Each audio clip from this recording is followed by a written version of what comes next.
Today, I'm talking to you about parole. Parole is a conditional release from a prison sentence. It is not a right. The only right you have is to have a parole hearing upon reaching your parole eligibility.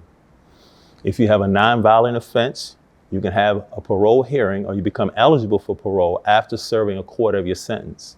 If you have a violent offense, you become eligible for parole hearing after serving 50% of your sentence. In the case of lifers, anyone that's convicted of murder or a crime that carries the sentence of life, you become eligible for parole in 15 years less earned diminution credit or 25 years less earned diminution credit. Those with crimes that involve murder or capital offenses, they have to have a hearing before 2 parole commissioners. Those who don't have those type of offenses have a hearing before a hearing officer, which has to be approved or disapproved by a commissioner. Now, the process of parole has 17 factors that the parole commission considers or the hearing officer considers. Unfortunately, no weight is assigned to which one should be, no weight is assigned to which one has the greatest value. So the biggest obstacle that people have to overcome is the nature of the offense. Upon becoming eligible for parole, you will receive notice 6 months or a year before your actual eligibility date. The parole commission will advise you or let you know you have an institution parole agent will contact you and allow you to review your base file. Once you review, an institution parole agent will contact you and allow you to review your parole file 30 days before your hearing.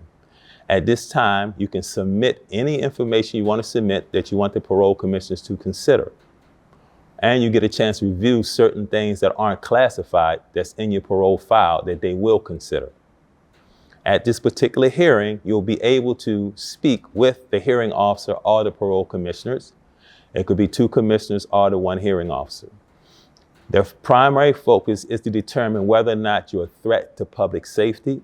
So the best thing you can do to prepare for this parole process is to begin preparing ahead of time. It's good to have a portfolio developed and submitted beforehand because the commission has a great caseload.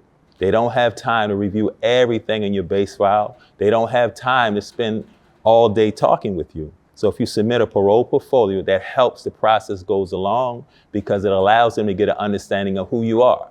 So the biggest thing you really have to worry about in addition to submitting this parole portfolio is your presentation. Remorse and understanding of the crime are critical, very critical. Then you should also express how prison has helped you.